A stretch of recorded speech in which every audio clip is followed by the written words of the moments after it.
Shalom, I'm James, and today I'll be reading from Deuteronomy chapters 11 through 13 from the TLV. Therefore, you are to love Adonai, your God, and keep his charge, his statutes, his ordinances, and his mitzvot at all times.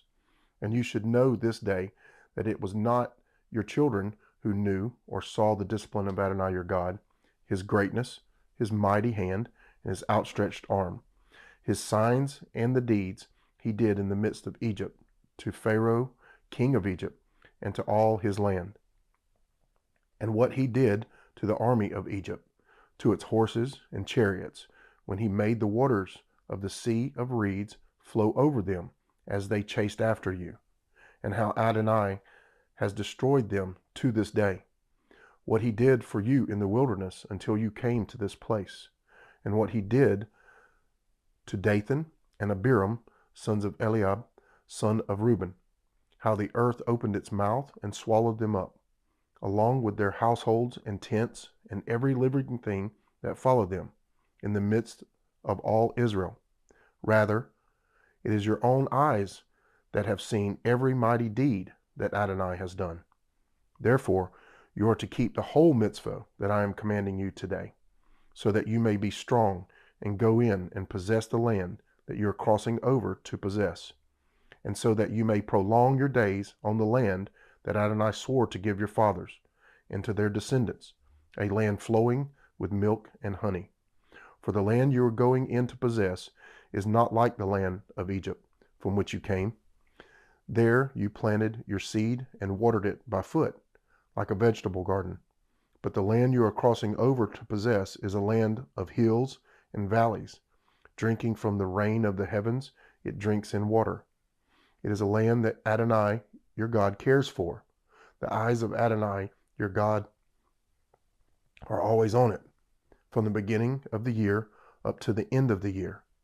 Now, if you listen obediently to my mitzvah that I am commanding you today, to love Adonai your God and to serve him with all your heart and soul, then I will give rain for your land in its season, the early rain and the late rain, so that you may gather in your grain, new wine, and olive oil. I will give grass in your field for your livestock, and you will eat and be satisfied. Watch yourselves so your heart is not deceived, and you turn aside and serve other gods and worship them. Then the anger of Adonai will be kindled against you, so he will shut up the sky so that there will be no rain, and the soil will not yield its produce. Then you will perish quickly from the good land Adonai is giving you. Therefore, you are to set these words of mine in your heart and in your soul. You are to bind them as a sign on your hand and as frontlets between your eyes. You are to teach them to your children, speaking of them when you sit in your house, when you walk by the way, when you lie down, and when you rise up. You are to write them on the doorposts of your house and on your gates, so that your days and the days of your children may be multiplied on the land Adonai swore to give to your fathers, as long as the heavens are above the earth.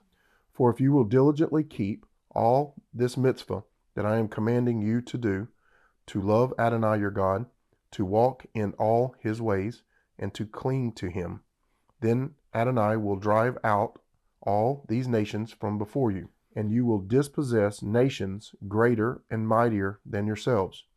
Every place where the sole of your foot treads will be yours, from the wilderness to the Lebanon, from the river Euphrates, as far as the western sea will be your border.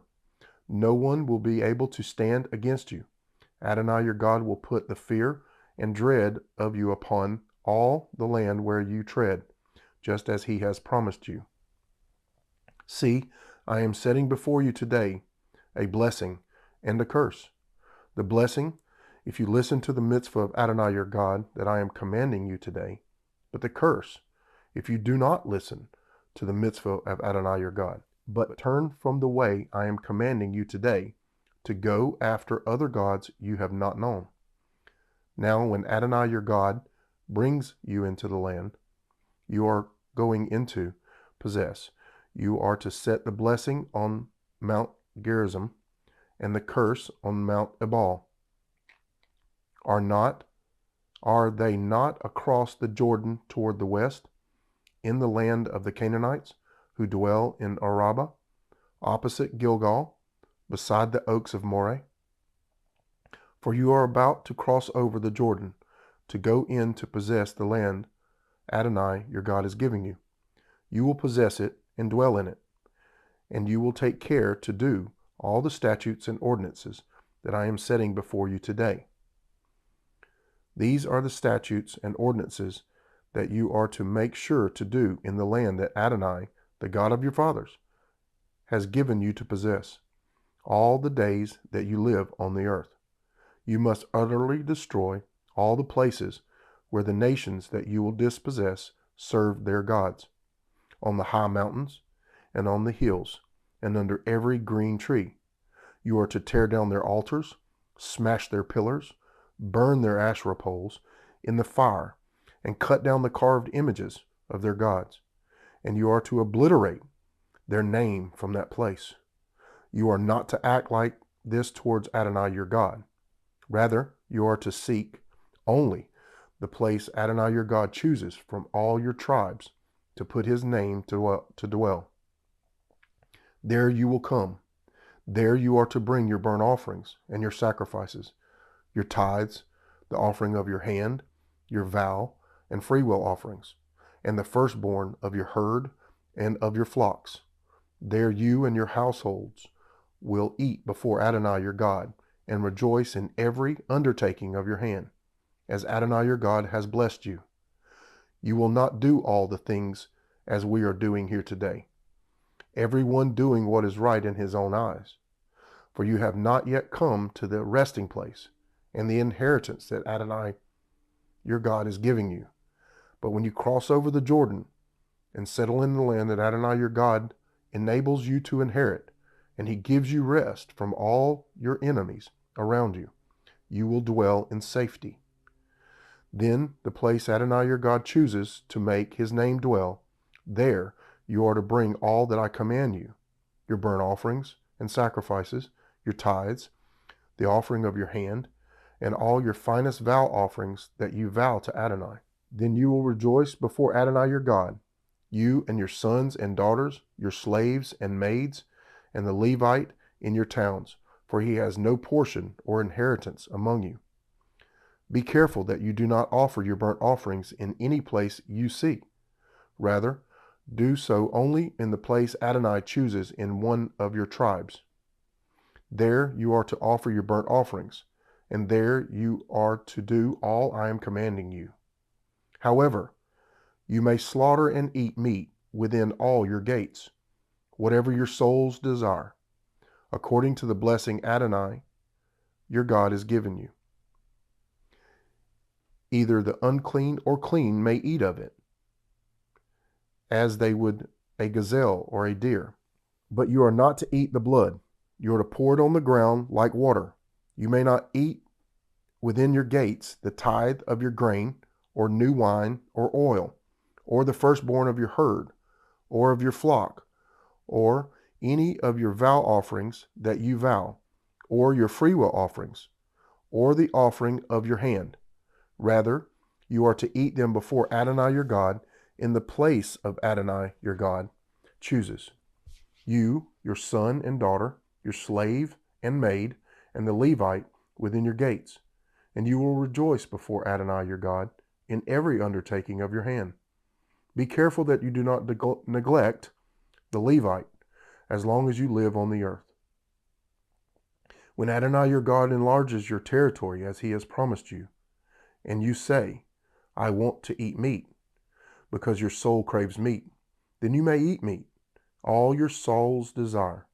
If the place Adonai your God chooses to put his name is too far from you, then you may slaughter any of your herd and flock that Adonai has given you, as I have commanded you, and you may eat within your gates all your soul's desire. Just as a gazelle or hart is eaten, so you may eat it. The unclean and the clean alike may eat it. Only be sure that you do not eat the blood, for the blood is the life. and you are not to eat the life with the meat. You are not to eat it. You are to pour it out on the ground like water. You are not to eat it, so that it may go well with you and your children after you, when you do what is right in Adonai's eyes. Only the holy things and vow offerings that are yours are you to take, and go to the place that Adonai chooses. You are to offer your burnt offerings, the flesh and the blood, on the altar of Adonai your God. The blood of your sacrifices is to be poured out on the altar of Adonai your God, but the meat you are to eat. Take care and listen to all these words that I am commanding you, so that it may go well with you and your children after you forever, when you do what is good and right in the eyes of Adonai your God. When Adonai your God cuts off before you the nations that you are going in to dispossess, when you have dispossessed them and settled in their land, be careful not to be trapped into imitating them after they have been destroyed before you. Do not inquire about their gods, saying, how did these nations serve their gods? I will do the same. You are not to act like this toward Adonai your God, for every abomination of Adonai, which he hates, they have done to their gods. They even burn their sons and daughters in the fire to their gods. Whatever I command you, you must take care to do. You are not to add to it or take away from it. Suppose a prophet or a dreamer of dreams rises up among you and gives you a sign or wonder, and then the sign or wonder he spoke to you comes true, while saying, let's follow other gods that you have not known, and let's serve them. You must not listen to the words of that prophet or the dreamer of dreams, for Adonai your God is testing you to find out whether you love Adonai your God with all your heart and with all your soul. Adonai your God you will follow, and him you will fear. His mitzvah you will keep, and to his voice you will listen. Him you will serve, and to him you will cling. That prophet or dreamer of dreams must be put to death, for he has spoken falsehood against Adonai your God, who brought you out from the land of Egypt and redeemed you from the house of slavery, to entice you from the way Adonai your God commanded you to walk. So you will purge the evil from your midst. Suppose your brother, your mother's son, or your son or daughter, or the wife of your bosom, or your best friend of your own soul, misleads you secretly, saying, let's go and serve other gods that you and your fathers have not known, from among the gods of the peoples around you, near you or far off from you, from one end of the earth to the other. You are not to give in or listen to him. Your eye is not to pity him. You are not to spare or conceal him. Instead, you will surely put him to death. Your hand should be the first against him to put him to death, and afterwards the hand of all the people. You are to stone him with stones to death, because he tried to entice you away from Adonai your God, who brought you out from the land of Egypt, from the house of slavery. Then all Israel will hear and be afraid, and never again will they do such an evil thing as this in your midst. Suppose you hear it said in one of your cities, which Adonai your God is giving you to dwell in, that worthless fellows have gone out from among you and enticed the inhabitants of their city, saying, let's go serve other gods that you have not known. Then you are to investigate, search out, inquire thoroughly. If indeed it is true, and the matter certain, that this abomination has been done in your midst, you will surely strike down the inhabitants of that city with the edge of the sword, utterly destroying it and all that is in it, and its livestock with the sword. You are to gather all its plunder into the middle of the street. You are to burn with fire the city and all its plunder, all of it to Adonai your God. It will be a ruin forever. It shall never be built again. Nothing from the band should cling to your hand, so that Adonai may turn from the fierceness of his anger and show you mercy, and have compassion on you, and multiply you, just as he swore to your fathers. when you listen to the voice of Adonai your God, keeping all his mitzvah that I am commanding you today, doing what is right in the eyes of Adonai your God.